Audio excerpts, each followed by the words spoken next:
Thank you for watching, liking, commenting, sharing, and subscribing right now. I think the only truth when it comes to broadband here in America is that we don't have enough for regular old users, or maybe just power users. I know I'm a power user, and certainly attract other power users, at least 600 of them right now at about midnight on a Friday evening. And I just think that, what Bell Inraz from the chat room at live.pirillo.com wrote in, I think that he's in a very bad situation, that if the idea catches on, we could all be in a very bad situation. You thought your broadband access was bad. Now, wait till you listen to this guy's situation. Maybe you've got good broadband, in which case, dang, I'm jealous. Hey Chris, I live in rural Michigan where broadband deployment is very, very limited except for ADSL, which covers a very small portion of the town, and line-of-sight Wi-Fi. Both are out of reach to me, so I use satellite internet from Hughes. It's terrible service. The only time I get it at a reasonable rate is at 3 to 6 a.m., when the 500 megabyte per day cap doesn't affect you. Did you hear that? 500 megabyte per day cap. I'm an avid reader of your blog, Broadband Reports, and other tech-related blogs and news sites. I read that Comcast has been testing a service type where you either have a certain amount that you can download, and if you go over, you pay a premium per unit of data, or you just plain pay per unit. My situation, 500 megabytes, simply slows your internet down to 1993-esque dial-up speeds. If companies actually embrace this idea, do you think that it would just make the investors happy? Would it hurt the economy? If Comcast decided to initiate the plan, would other companies follow suit? I know. Yeah, Wicket, I know. Now my dogs are up in arms. I didn't mean to upset you. Sorry. Can I finish the email at least?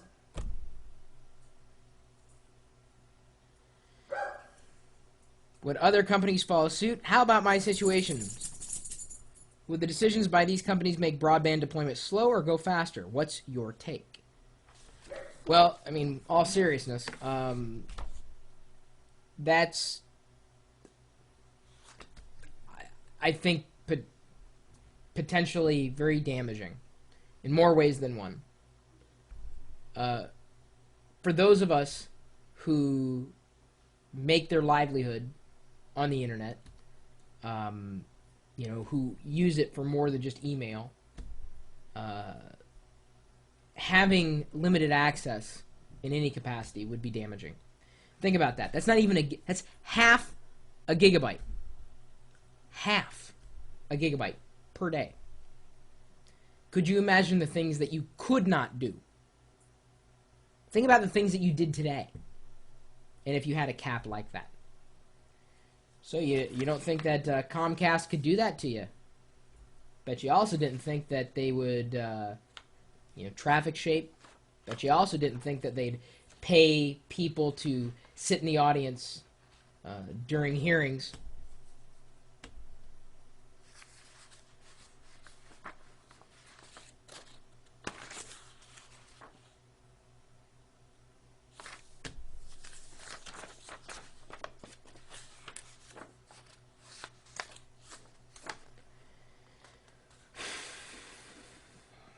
Oh, I'm sorry. I was just wasting your bandwidth there. And during that time, I likely took out about, I'd say a couple megs, easily. Well, at least the higher quality. Maybe you're getting a lower quality. I don't know. Chris, go to bed? Wait, you think that I'm not doing anything online? I'm sorry, was I wasting more bandwidth?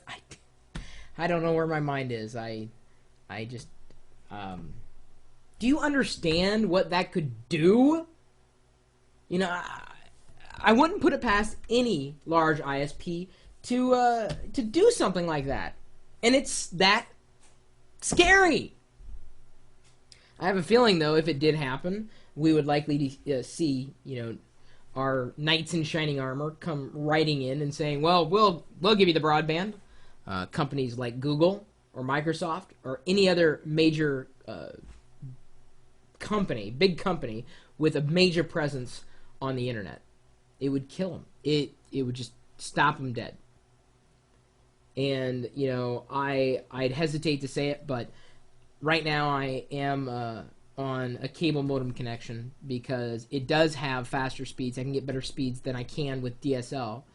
I use DSL for the stream connection. It's a dedicated connection for the live video stream at live.pirillo.com.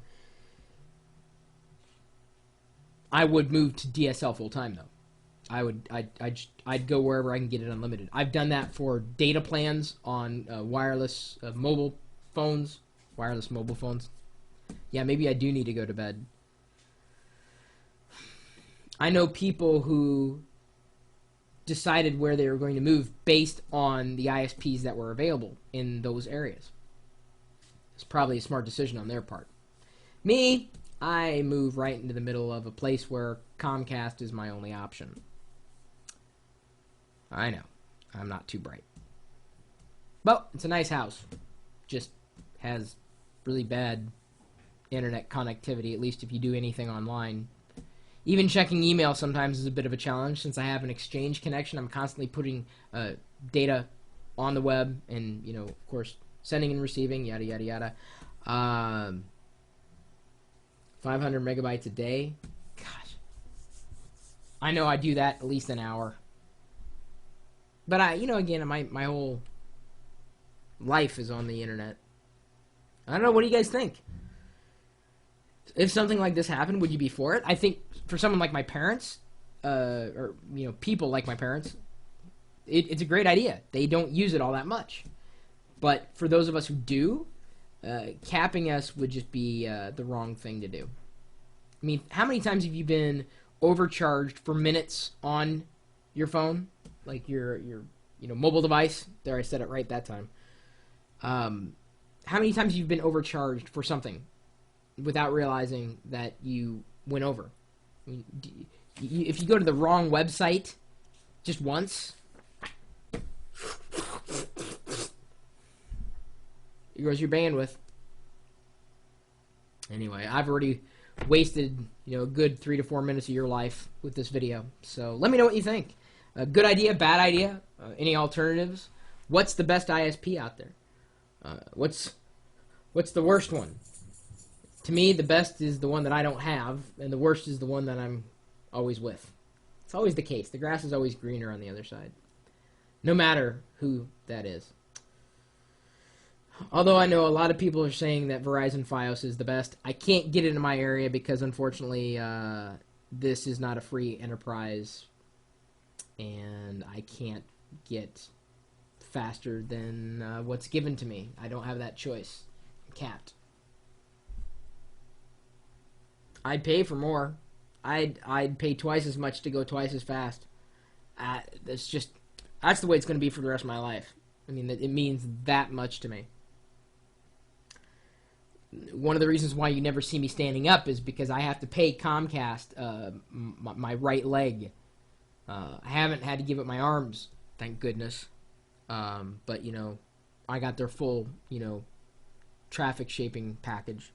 So it does cost me a little bit more. But I've got the security of knowing that, you know, someone's, you know, forging packets for me. It's a nice thing. They sold it to me on the phone the other day. Any old way. My email address is chris@pirillo.com. If you have the broadband woes, I'm sure you're sharing them in places like Broadband Reports, and you can also email me or post a video follow-up or a follow-up response along with this video as it gets posted to the net if you're able to watch it.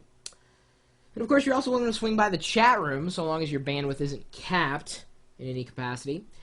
We're streaming out live video and audio, typically talking tech, sometimes about issues like these. I mean, I didn't even realize that people were paying per megabyte these days. I thought that was a thing of the past, but apparently not. Maybe some of you are, and if that's the case, I am deeply sorry. That's just not right. So, if you have unlimited bandwidth, even if it's really not that good, feel free to stop by the website. We are streaming live video 24 hours a day, 7 days a week over this DSL connection. That's all it does. It pushes video and audio all day long at live.pirillo.com. Oh. We'll see you later.